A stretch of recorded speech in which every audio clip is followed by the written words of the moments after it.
اهلا بيكم في درس جديد. النهارده هنتكلم عن الالستريتور وازاي نحضر ملف الالستريتور قبل ما ندخله على الافتر افكت، وازاي نقدر نحرك بطريقتين من على الافتر افكت ملف الالستريتور. بنفتح كده من الجنب هنلاقي عندنا 2 لاير، واحد الباك جراوند اللي تحت وواحد المباني اللي عندنا.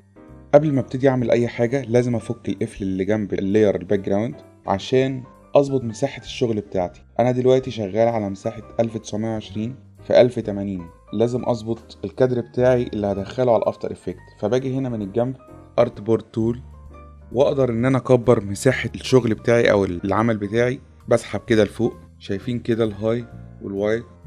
اقدر كمان اكتبهم من فوق، اظبط مساحه العمل بتاعتي من فوق على طول.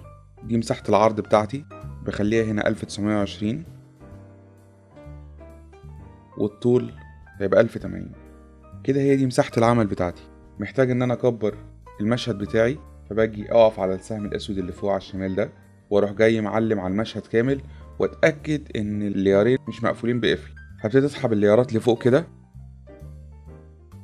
اكبر المشهد بتاعي وادوس شيفت قبل ما اسحب عشان المشهد ما يتمطش معايا. لما جيت اكبر المشهد اللاين اللي تحت دوت صغر، فباجي بالسهم الابيض واشوف اللاير بتاعه فين عشان اكبره.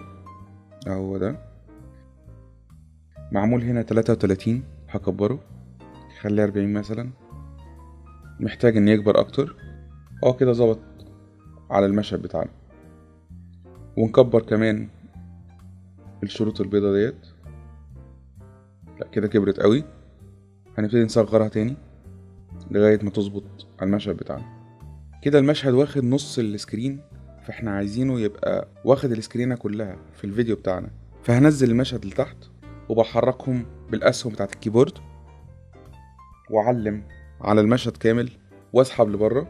ولازم منساش ان انا ابقى دايس شيفت قبل ما امسك الماوس. احنا كبرنا كده تلتين المشهد. هنيجي بقى عند الباك جراوند ونرفعها لفوق كده ونرفع معاها السحاب.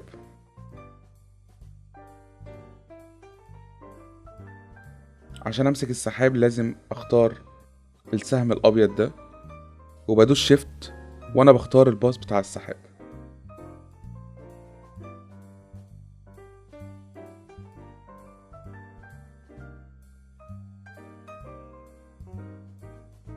كده انا علمت عليهم وبحركهم بالاسهم بتاعت الكيبورد لحد ما يظبطوا معايا. خلاص هخلي هنا مكانهم. دلوقتي احنا عندنا ليارين في المشهد، لاير في المباني والعربية والسحاب والشجرة، ولاير تاني في الباك جراوند. لو جينا نشتغل على اللايرين دول على الافتر افكت ودخلناهم ليارين، الافتر افكت هيشوفهم ليارين. الباص الافتر افكت ما بيشوفش غير الليارات.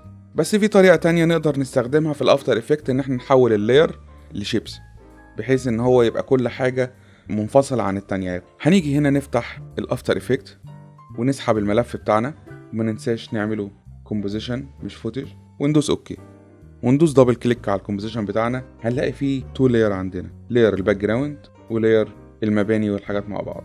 فهو كده ما قراش الباصات اللي هي عليها كل حاجة لوحديها، وفي نفس الوقت المشهد مش كامل.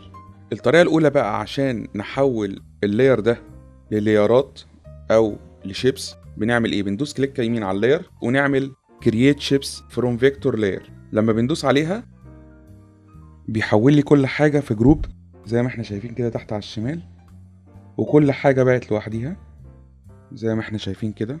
كل حاجة بقت على شيب لوحده زي ما احنا شايفين كده، الشباك الأصفر.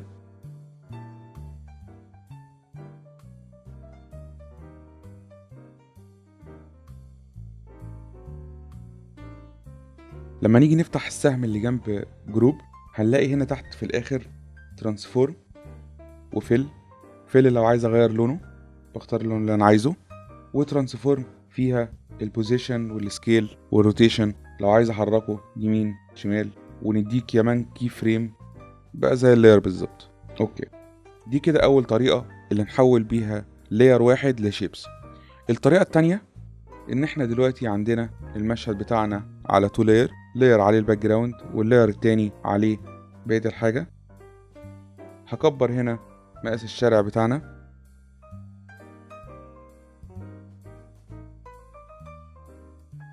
دلوقتي انا عايز اخلي كل حاجة من المشاهد دي على لاير، فانا عايز السحاب ده كله على لاير لوحده. فهفتح اللاير كده واشوف السحاب دوت موجود على ايه، وانا بعلم على السحاب بدوس شيفت عشان اعلم على الاربعة. بعد ما بعلم عليهم بسحبهم على اللاير اللي انا عامله تحت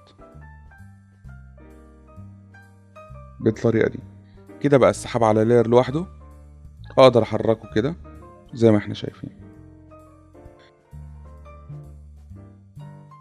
كده. انا عايز كل مبنى من المباني دي تبقى على لاير لوحديها، مبنى على لاير، والشجر على لاير، والعربية على لاير، والشارع على لاير. فهنيجي نعمل ايه؟ نزود الليارات. عندنا 1 2 3 4 5 6 7 8، هنعمل 8 ليارات، ونيجي نخلي كل واحد على لاير لوحده. ده المبنى هوت مقسمهولي على لاير لوحده، اقدر اعلم عليه هنا واسحبه لو هو عامله على لاير لوحده. لو مش عامله على لاير لوحده بعمل طريقة تانية، ان انا بقفل الباك جراوند بالقفل والشارع، بحيث ان انا اعمل سيلكت على المبنى بالسهم الابيض فيعلمني على المبنى، وبعمل كنترول اكس او كوماند اكس عشان اشوف فعلا واخد المبنى كامل ولا لا، وبرجعه تاني وبسحبه على اللاير اللي تحت. بقى كده المبنى دوت على لاير لوحده. المبنى التاني نفس النظام، دلوقتي بمسك حاجة حاجة وبسحبها على لاير لوحده، بحيث ان انا احركها على الافتر افكت وتبقى كل حاجة منفصلة. بعلم بس على الحاجة عشان اعرف الباص بتاعها فين، وبسحبها على اللاير بتاعها.